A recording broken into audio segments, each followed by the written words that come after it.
nous avons discuté. Construire un centre apostolique et très simplement une simple définition de cela, c'est une église locale qui est appelée à un ministère régional pour établir le royaume de Dieu dans la région, non seulement en dehors, dedans l'église, mais à l'extérieur, avec la puissance et les principes et la présence de Dieu dans la région. Vous avez un verset qui est verset thème, le Proverbe 24, 3 à 4. Mais j'aimerais vous rappeler que nous avons appris 6 principes. Et il y a 10 piliers de cet enseignement.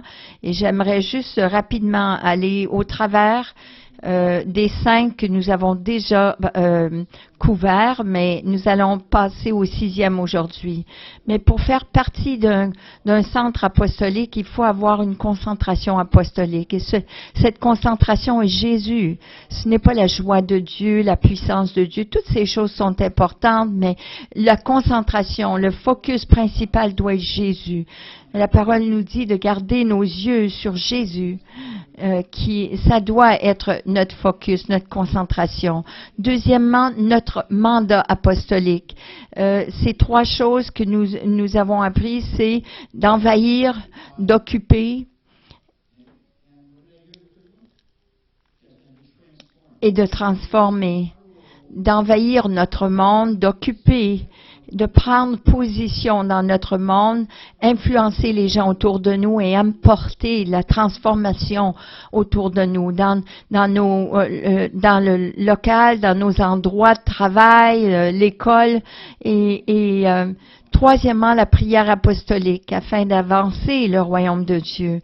Il y a aussi la louange, l'adoration apostolique qui change l'atmosphère et qui apporte la présence de Dieu afin que nous ayons une transformation autour de nous. Nous vous encourageons de vraiment prier et louer le Seigneur dans vos endroits de travail. Je me rappelle de quelqu'un qui est venu me voir, qui m'a dit que il y avait des choses qui n'allaient pas bien au travail, qui n'allaient pas bien dans la famille. Et je l'ai encouragé de prier pour sa famille, de prier autour de la maison et déclarer la paix de Dieu, que Dieu règne sur son foyer. Et en dedans de 6 mois, la rébellion est partie et le Seigneur, les 2 enfants de la famille ont donné leur vie à Christ. Alors, si nous le faisons intentionnellement, Dieu agit et transforme nos prières. La 5e, c'est la prédication et l'enseignement apostolique, qui est vraiment ça rapport au royaume de Dieu, pas ce qui nous pas concernant nous, c'est pas centré sur nous, sur notre ministère, sur l'abondance que Dieu veut nous donner ou comment grand est notre place d'affaires, mais ça rapport avec le royaume de Dieu. Et là où est le royaume de Dieu, toutes ces choses sont là. La parole dit, cherchez premièrement le royaume de Dieu et toutes ces choses vous seront ajoutées. Si nous cherchons les choses qui sont ajoutées, nous allons perdre tout. Mais le Seigneur veut que nous regardons les qualités d'un leader apostolique et nous allons regarder la partie B. Ceux qui représentent le royaume de Dieu. Pour être un apôtre, il faut être envoyé. Un leader apostolique, il veut connaître les autres. Un leader apostolique n'est pas un dictateur, mais il est un qui est prêt à regarder les autres, à aller vers les autres, à ouvrir son cœur aux autres, à avoir un cœur aimant aussi. Ils aiment les gens envers qui ils sont envoyés. Numéro 4, ils sont prêts aussi à sacrifier tout pour accomplir la volonté de Dieu dont ils ont été envoyés. Ils sont prêts aussi à confronter. Ils remplissent leurs responsabilités pour confronter l'erreur qui a été vers son peuple, pour encourager aussi et pour bâtir, pour que le royaume de Dieu soit établi. De bâtir les gens et d'établir aussi quelque chose. Il ne faut pas seulement bâtir les gens, mais il faut établir quelque chose parce que il faut qu'il y ait une continuité de ce ministère. Lorsque Jésus nous a créés, il nous a donné un corps avec une structure. Si on enlevait le squelette, on tomberait et on suffoquerait. Mais on a besoin de la vie, on a besoin de structure pour cette vie. Et sans la structure, la vie va mourir. Et si elle n'a pas de structure. Alors, il faut non seulement bâtir le peuple, mais il faut bâtir aussi les relations et la vie qui est créée avec les gens. Alors aujourd'hui, nous allons terminer les caractéristiques d'un leader apostolique, la partie B, parce qu'un leader, un centre apostolique qui est vraiment véridique,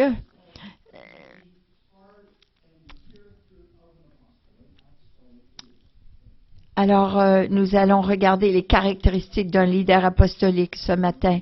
Le point numéro 7, c'est un vrai leader apostolique. Ils sont des personnes ils ont l'humilité. Ils savent faire la chose, séparer. Laissez-moi l'expliquer. 1 Jean 3:1 qui dit « Voyez quel amour le Père nous a donné pour que nous soyons appelés enfants de Dieu. Et nous le sommes. Si le monde ne nous connaît pas, c'est qu'il ne l'a jamais connu. » Chaque personne qui a accepté Jésus-Christ comme roi et leur sauveur est un enfant de Dieu. Nous savons cela, mais les apôtres étaient envoyés par Jésus et ils ont une révélation très profonde de ce que c'est un enfant de Dieu. Ils ont cette révélation d'un enfant de Dieu. Et un vrai apôtre ne cherche pas les accolades publiques, mais ils savent que c'est leur Père qui les aime et qui leur donne cette approbation. Leur identité comme fils et filles de Dieu viennent et est reconnue de leur Père et non la reconnaissance de l'homme.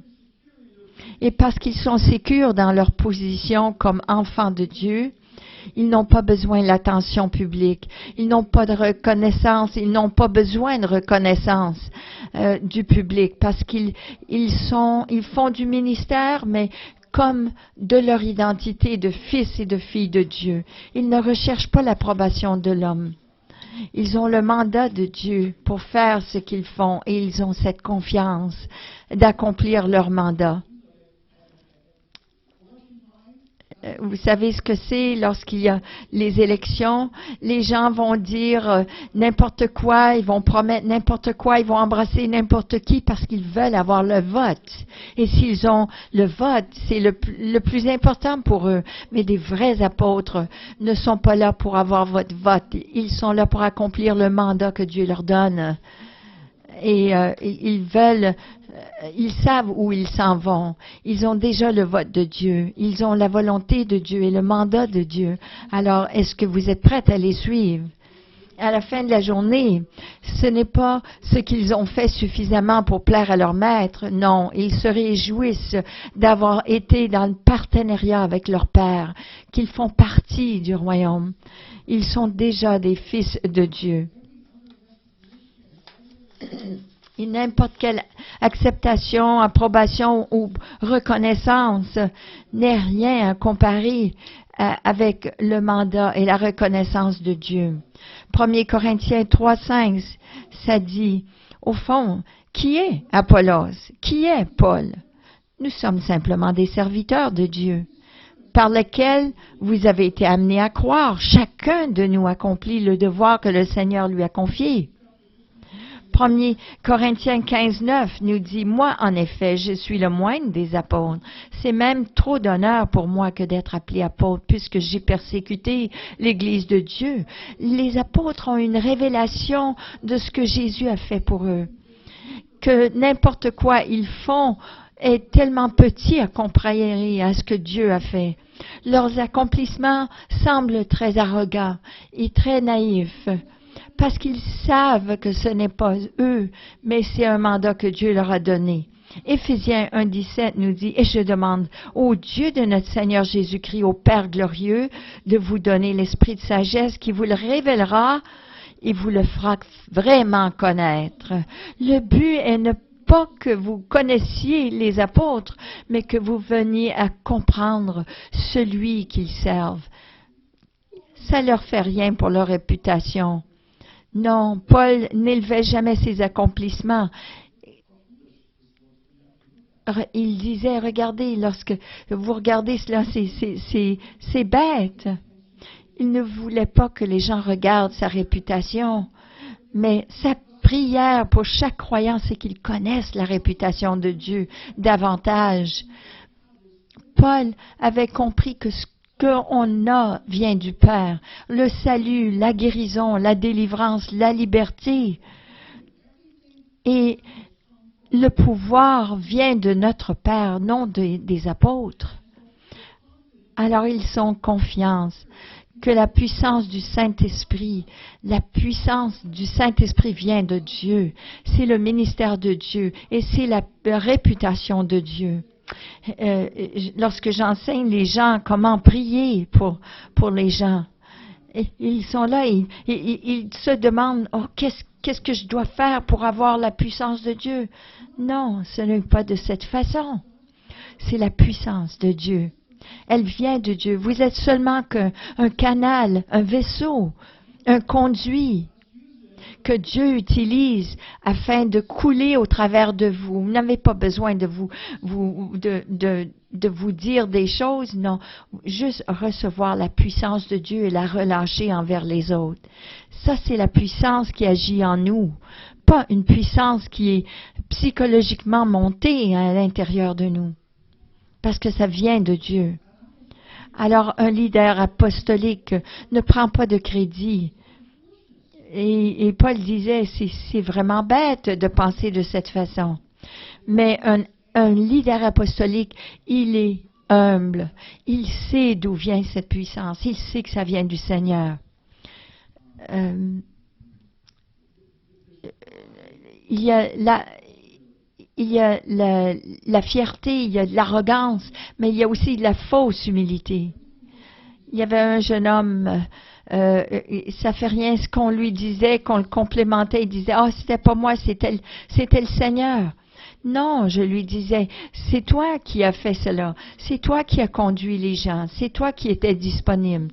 Et la prochaine fois qu'il a dit ça, j'ai dit, c'était toi. Non, j'ai dit, si ça avait été le Seigneur, ça aurait été encore meilleur, mais non, c'était toi.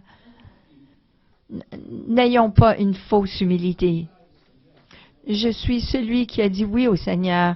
C'est moi qui ai imposé les mains, mais c'est l'Esprit de Dieu, sa puissance au travers de moi, qui fait les signes et les prodiges. Un leader apostolique est celui qui est humble. Il sait marcher dans l'humilité. Deuxièmement, le point 8, c'est qu'il est un serviteur. Il sert les gens auxquels il a été envoyé. Marc 10, 42 nous dit, « Mais cela ne se passe pas ainsi parmi vous. Au contraire, si l'un de vous veut être grand, il doit être votre serviteur.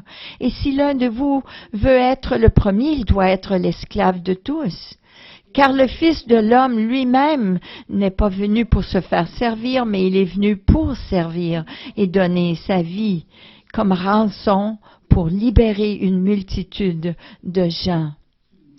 Voilà ce que le Fils de Dieu a fait. Un vrai leader apostolique doit avoir le cœur d'un serviteur. J'aime travailler avec des leaders apostoliques. Auparavant, lorsqu'on avait des ministres venir de différentes dénominations qui venaient ici nous voir et ils venaient prêcher à notre église, la première chose qu'ils disaient lorsqu'ils arrivaient, voilà ce que je veux et ce que je veux faire. Et nous, on était là pour les servir. Mais non, vous savez, lorsque Gwen Blakeney est venu, la première chose qu'il a fait lorsqu'il est venu nous voir, il a dit, que voulez-vous que je fasse et de quelle façon puis-je vous servir? c'est pas de dire, ah, je suis l'homme de Dieu pour cette heure, si pour aujourd'hui. Non, je suis le serviteur de Dieu. Et de quelle façon puis-je vous servir?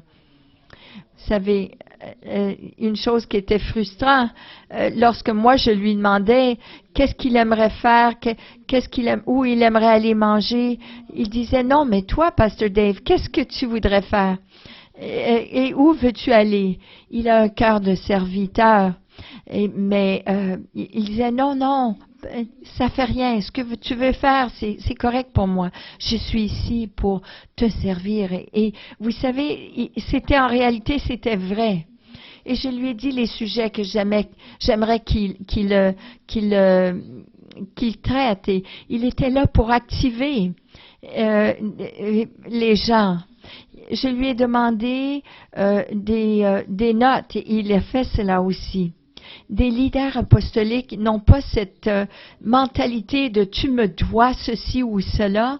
Ils ne viennent pas comme des dictateurs, mais ils viennent comme des exemples. Regarde ma vie, je ne suis pas parfait, mais je ne suis pas ici pour vous truquer, je ne suis pas ici pour vous passer comme si j'étais une autre personne. Non, ils sont là pour relâcher des disciples et pour les aider à marcher dans la vérité. Ils sont là aussi pour servir ceux qu'il a envoyés. Le premier Corinthiens 4.1 nous dit, vous devez donc nous considérer comme des serviteurs du Christ, chargés de gérer les vérités secrètes de Dieu. Des apôtres ne sont pas des ministres élites. Ils sont appelés pour être serviteurs de Dieu. Et comme des serviteurs de Christ, ils sont envoyés, ils sont donnés les yeux de Dieu pour voir, pour avoir une révélation. Et le but d'avoir cette révélation, c'est pour être plus efficace comme serviteur. Oh, il y a des gens qui veulent avoir cette révélation pour écrire un livre, pour être mieux connus, pour avoir la révélation de Dieu, pour vraiment être plus populaire. Non, ce que Paul a dit, c'est d'avoir une révélation plus grande pour être plus efficace et déposé dans la vie des disciples. C'est toute une différence comme apôtre. 9.9, c'est des leaders apostoliques sont persévérants. 2 Corinthiens 12.12 nous dit, les signes distinctifs de l'apôtre ont été produits parmi vous, avec une persévérance à toute épreuve, par des signes, des prodiges et des miracles. La plupart des gens vont dire que le vrai signe d'un apôtre, c'est les signes, les prodiges. Non, mais selon Marc 16, 17 et 18, ça dit, chaque croyant devrait avoir les signes et les prodiges, les suivre. Chacun de nous. Ça nous dit ceci, voici les signes qui accompagneront ceux qui deviendront croyants. Notre question aujourd'hui, c'est est-ce que nous sommes un croyant ou est-ce que nous sommes un croyant incrédule? Parce que si nous sommes croyants, alors Dieu peut se servir de nous pour amener la liberté à d'autres.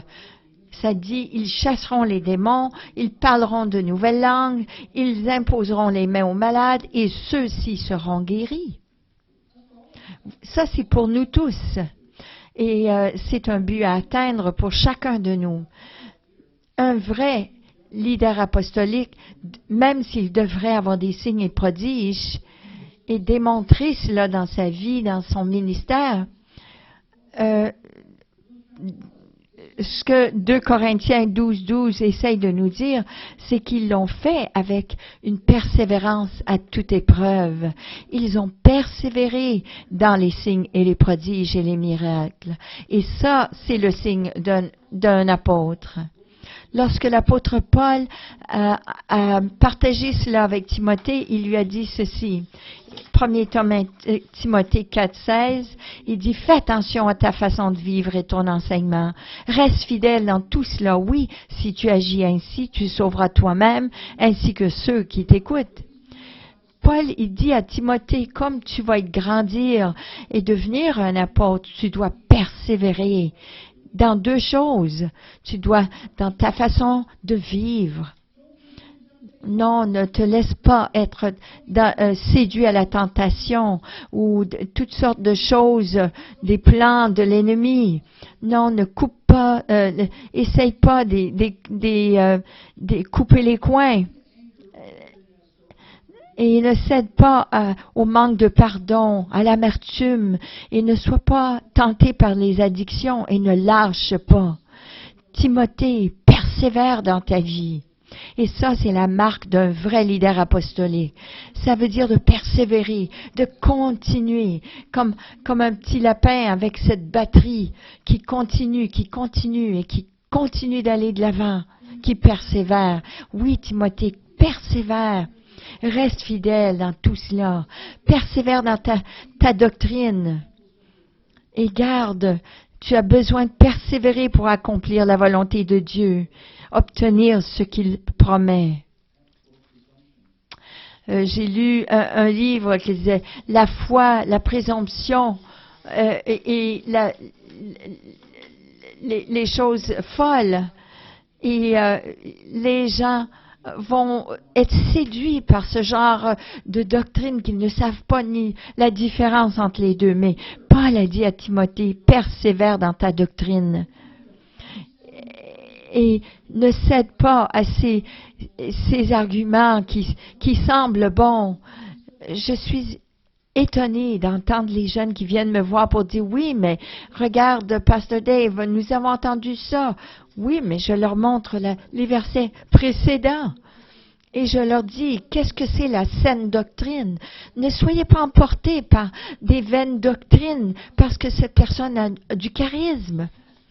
Non, qu'est-ce que la parole, elle nous dit? Elle nous dit de mettre de côté toutes ces choses et veillez à ce que votre persévérance se manifeste pleinement afin que vous soyez parfaits, sans défaut, qu'il ne vous manque rien. Jacques 1, 4 nous dit cela. Hébreux 10, 36 nous dit, vous avez besoin de persévérance pour accomplir la volonté de Dieu et obtenir ainsi ce qu'il promet. Alors, vous pouvez faire la volonté de Dieu, mais continuez à persévérer, afin que lorsque vous avez continué de persévérer, vous allez obtenir les bénéfices de ce que Dieu, vous allez moissonner les bénéfices de ce que Dieu a semé. Et j'ai besoin là les promesses de Dieu ne viennent pas à ceux qui obéissent, non, mais à ceux qui obéissent, mais qui persévèrent dans l'obéissance. Vous comprenez la différence? Les promesses de Dieu viennent à ceux qui continuent de persévérer dans leur obéissance. Et Jacques 1,4 nous dit cela. Veillez à ce que votre persévérance se manifeste pleinement, afin que vous soyez parfaits, sans défaut, qu'il ne vous manque rien. Oui, ça doit terminer, manifester pleinement. Oui, l'obéissance commence le travail et la persévérance termine le travail. Vous savez, il y a beaucoup de gens qui ne voient pas de résultats et lorsqu'ils ne voient pas les résultats, ils abandonnent. Ils continuent, oui, ils donnent leur dîme, mais ils ne voient pas les résultats. Ils prient, mais ils ne voient pas les résultats parce qu'ils n'ont pas prié sans cesse, parce qu'ils n'ont pas été consistants dans leur vie de chrétien. Ils n'ont pas été obéissants jusqu'à la fin. Il faut être obéissant pour commencer l'œuvre, mais être persévérant pour terminer l'œuvre. Et le Seigneur veut que nous soyons, oui, pleinement. J'ai essayé de marcher, oui, mais on a essayé, vous savez, lorsqu'on a commencé de marcher, on a continué de marcher. On s'est levé, on a recommencé. C'est ça la persévérance. Pleinement, oui. Le Seigneur ne veut pas que nous manquions de rien. Il veut que nous ayons toutes les connaissances et la sagesse et les outils de Dieu pour continuer. Mais il faut continuer de persévérer. Un leader apostolique est un qui persévère jusqu'à la fin. Numéro 10, un leader apostolique est un qui poursuit, qui cherche. C'était quoi le désir de Paul, le plus grand, son désir le plus grand? C'était de connaître Christ. Il disait que Philippiens 3, 10, 11, il dit, tout ce que je désire, c'est de connaître connaître le Christ et la puissance de sa résurrection, d'avoir part à ses souffrances et d'être rendu semblable à lui dans sa mort, avec l'espoir que je serai moi aussi relevé d'entre les morts. Oui, chacun des enfants de Dieu sont appelés à poursuivre, de connaître Christ. Mais parce qu'il y a un appel apostolique, un mandat pour ceux qui sont apôtres, ils ont un désir intérieur, un désir intense de connaître le Père et le Fils et le rendre, le faire connaître à d'autres, aux gens autour d'eux. Les 12 apôtres d'origine ont marché avec le Christ pendant 3 ans et demi. Ils ont connu Christ. Et par la suite, ils ont été propulsés dans le ministère eux-mêmes. Ils ont fait beaucoup de choses, mais ils n'ont pas été relâchés dans le ministère avant 3 ans et demi avec le Christ. Et tout apôtre qui a vraiment cette passion de connaître Christ profondément et de le faire connaître à d'autres. Philippiens 3:8 nous dit ceci. Non seulement c'est de connaître Christ, mais c'est de gagner le Christ. Et je considère même toute chose comme une perte en comparaison de ce bien suprême, celui de connaître Jésus-Christ mon Seigneur, pour qui je me suis privé de tout avantage personnel. Je considère tout cela comme des déchets afin de gagner le Christ. Qu'est-ce qu'il dit là? Paul n'arrêtait pas de dire qu'il voulait connaître Christ, mais le but de connaître Christ, il voulait connaître la puissance de sa résurrection, il voulait connaître d'être semblable à lui, d'avoir part à ses souffrances, d'être rendu semblable à lui. Il voulait connaître la puissance de la résurrection et d'aller encore plus profondément, de prendre part à ses souffrances et devenir comme le Christ, mais dans sa mort. Qu'est-ce qu'il dit là? Mais je considère tout cela comme étant perdu, comme étant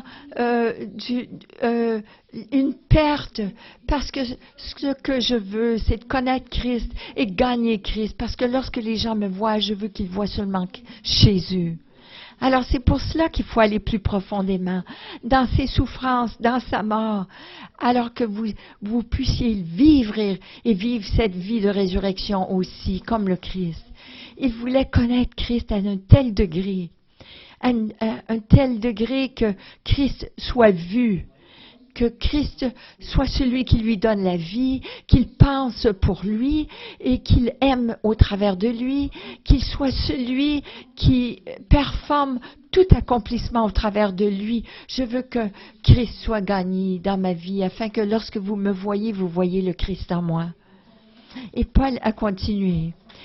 Il a dit, vous savez, je veux témoigner que je suis proche de cela.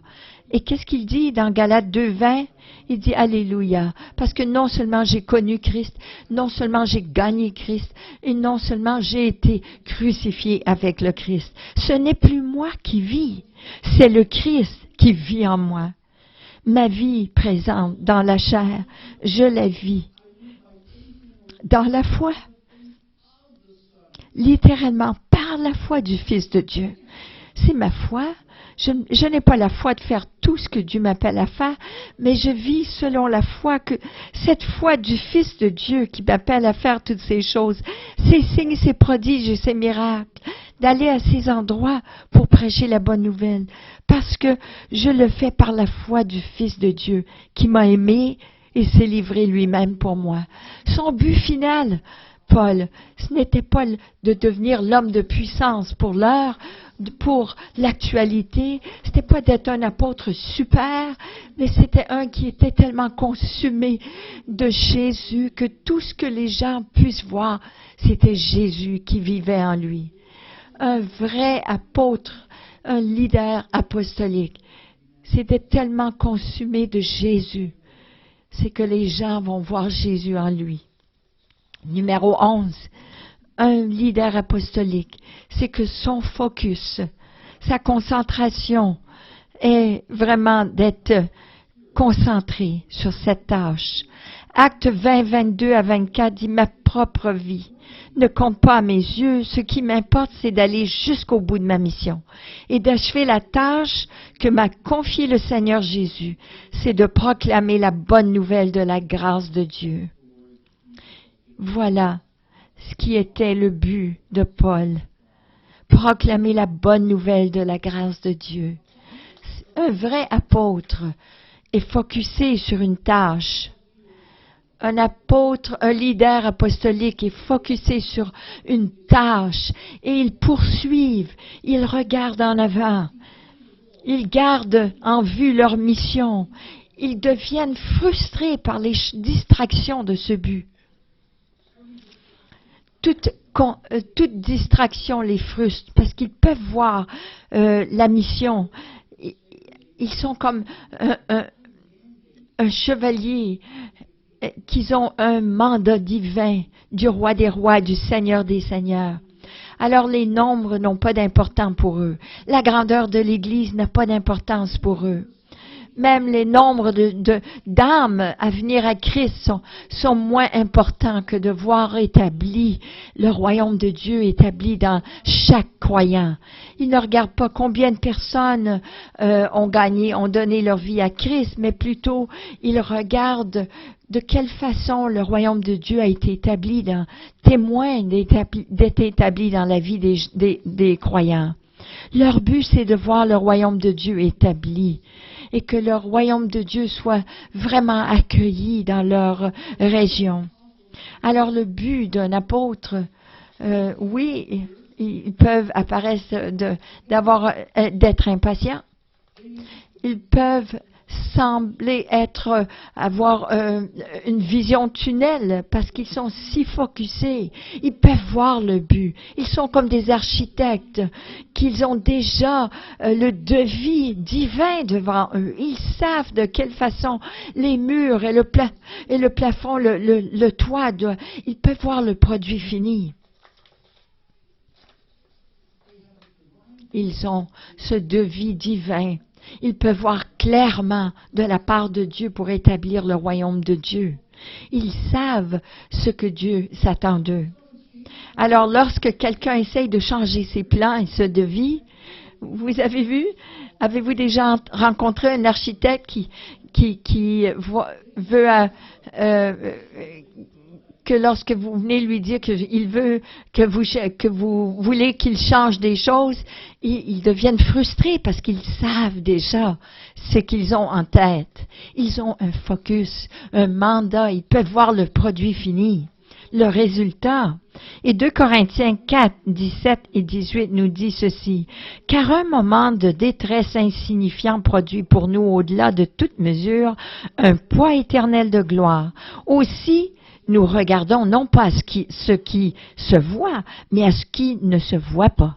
Car ce qui se voit est éphémère, mais ce qui ne se voit pas est éternel. » Lorsque vous avez cette onction apostolique, que vous êtes un leader apostolique, vous pouvez voir.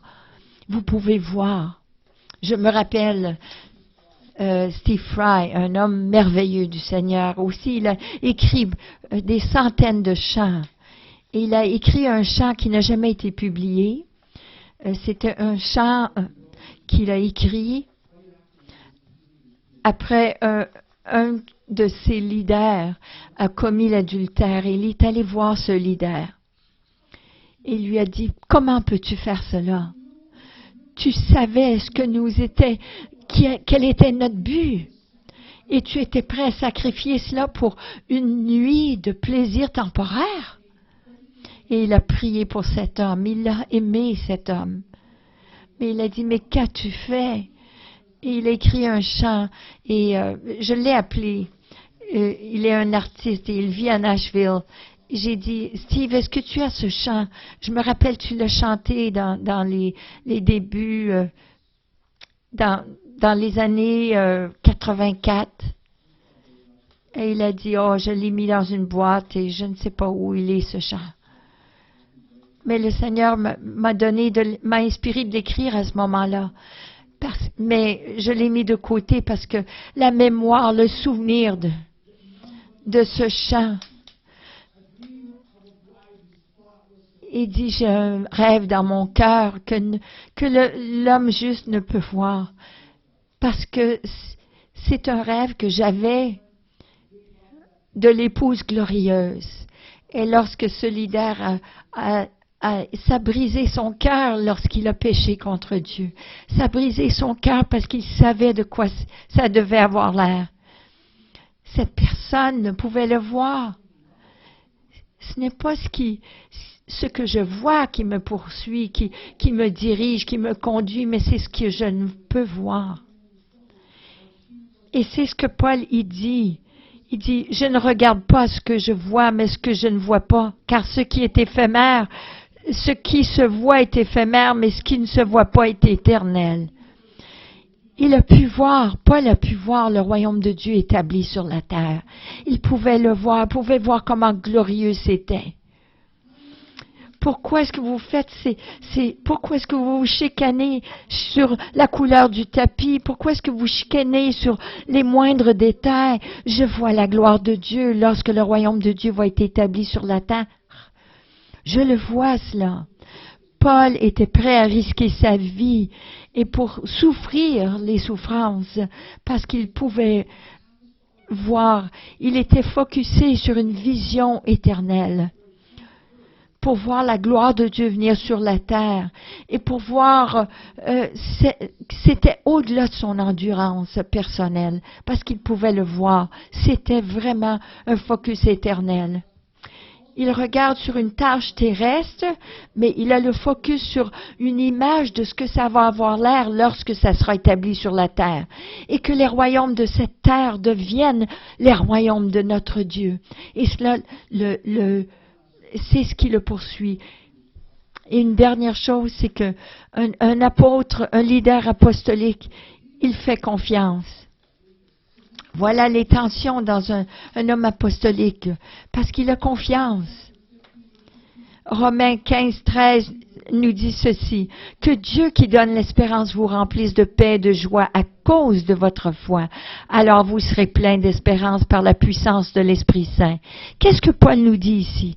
C'est que Paul, il croyait sincèrement que qu'importe ce qu'il aurait à faire face, qu'importe les obstacles contre lui, il ferait confiance à Dieu. S'il peut continuer de faire face à Dieu, de faire confiance à Dieu, il serait rempli d'espérance. Il pourrait avoir sa paix et sa foi et son espérance pour continuer.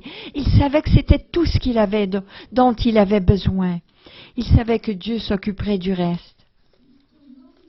Il n'y avait rien que Paul ne pouvait pas faire face. Absolument pas. Parce qu'il n'était pas motivé par la sécurité, par la protection, mais chaque jour était puisé d'une paix et une confiance profonde en Dieu. Il savait que lorsque les choses n'allaient pas bien, il assumait seulement que Dieu aurait un plus grand plan. Il savait que Dieu avait un plan beaucoup plus grand.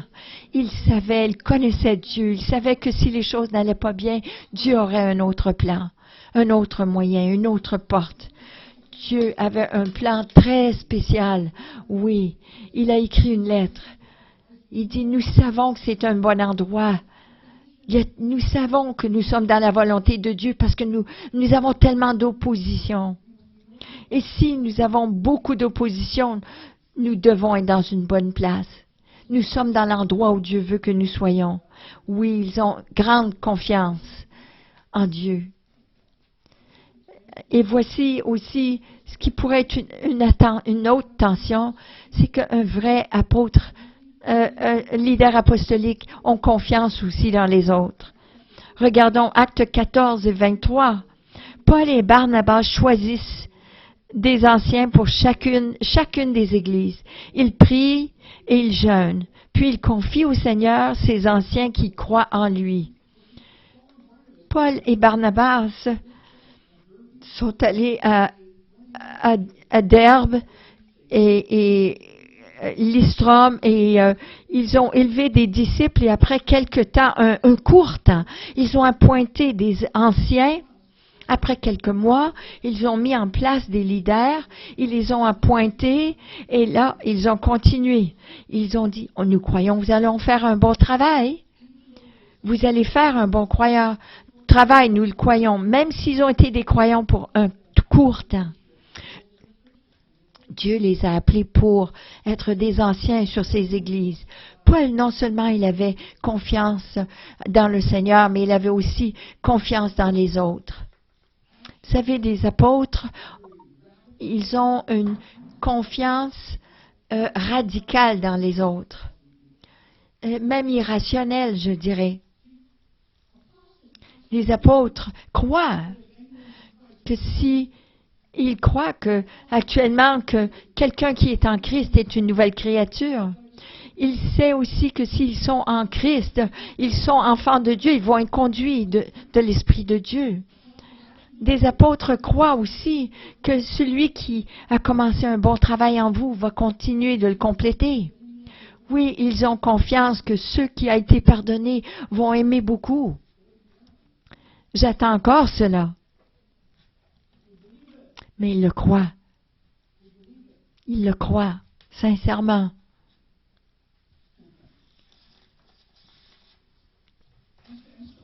Alors, ils croient vraiment que lorsqu'ils leur cèdent l'évangile de la vérité, ils croient aussi que ces gens vont être transformés par cette vérité. Alors, si un apôtre est trahi, il va avoir le cœur brisé, ils vont être en choc, ils vont être traumatisés, ils croient tellement dans les gens qu'ils sont prêts de leur faire confiance avec beaucoup de responsabilités. Alors ils sont renversés lorsqu'une personne qui a été donnée un certain mandat trahit, eh bien là, il va dans le monde. Mais Galates 3.1 nous dit ceci. Ô Galates insensés, qui vous a ensorcelés, que vous ne croyez plus la vérité? Ils ont laissé leur liberté dans le Seigneur pour retourner sous la loi, pour retourner sous les règlements. Quelle façon manger, quelle nourriture manger, toutes ces choses. Ils retournaient sous ce joug de la première alliance, l'ancienne alliance. Et Paul était sous choc. Il a dit, vous avez expérimenté cette liberté en Christ. Je ne peux pas comprendre. Comment ça se fait? Vous êtes si insensés. Vous devez être sous une influence ensorcelée. Vous devez être sous l'influence occultique pour avoir laissé la puissance de Dieu pour retourner à la loi. Non, c'est impossible que vous soyez des croyants de la nouvelle alliance qui a goûté à la grâce de Dieu, qui retournerait sous ce joug d'esclavage. Et ça doit être parce que vous avez été ensorcelés. Ils ont dû être ensorcelés, c'est ça qu'il a dit. Qui vous a ensorcelés? Qui a mis son sort sur vous? Il croyait tellement dans les gens. Il croyait que le Dieu de grâce changerait ces gens. Parce qu'il leur faisait confiance à ces gens. Et ça lui a brisé son cœur lorsqu'ils n'ont pas vécu le standard de l'Évangile. Ça, c'est lorsque les apôtres, ils croient. Ils ne peuvent imaginer que des gens abandonnent la foi. Et cela, ça rend les apôtres, ça les met dans le trouble. Laissez-moi apporter une sommaire de cela. Je crois dans les gens. Je crois dans les gens. Et je veux le meilleur pour les gens, mes disciples. C'est décevant, vous savez, lorsque nos enfants spirituels suivent une autre doctrine ou suivent quelqu'un d'autre qui a vendu des bananes sur le coin de la rue.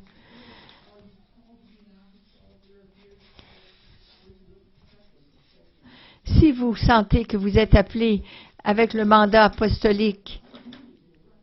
Voici les 12 points qui représentent un leader apostolique. Où vous allez, voilà le sommaire, où vous allez. Est-ce que vous faites la promotion de vous-même ou vous faites la promotion de l'Évangile? Êtes-vous prête à être transparent envers les autres ou vous êtes intérieur? Est-ce que vous êtes prêt aussi à accueillir les gens que Dieu vous appelle à travailler avec? Êtes-vous prête à les aimer, ces gens? Qu'importe. Numéro 4, est-ce que vous êtes prête à sacrifier? À voir la volonté de Dieu, qu'importe le coût que ça va me coûter.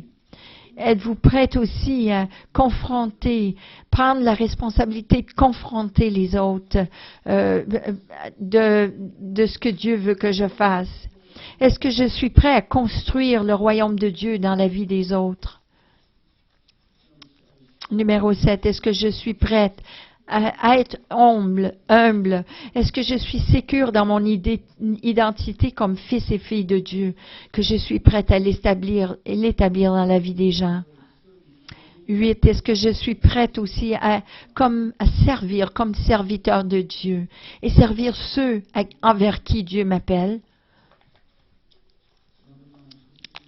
Numéro 9, est-ce que je suis prête aussi à persévérer dans la puissance, dans la pureté, qu'importe les tentations? Je suis prête à garder mon focus et de payer le prix. Numéro 10, est-ce que je poursuis? Est-ce que j'ai le désir de connaître Christ pleinement et de permettre que sa vie, non seulement de connaître Christ, mais de le partager, sa vie avec les autres? Est-ce que je suis prête à poursuivre la tâche que Dieu m'a donnée? Est-ce que je suis pleinement engagée vers cette tâche jusqu'à sa fin? De voir le produit fini jusqu'à la fin.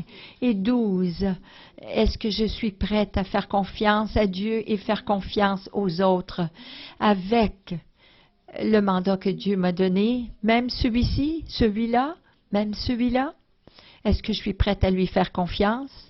Levons-nous ensemble.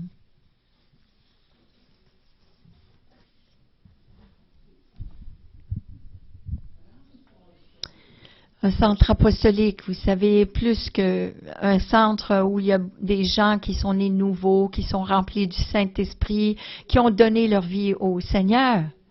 Mais un centre apostolique sont d'autres, des gens qui sont aussi appelés à rentrer dans le leadership apostolique.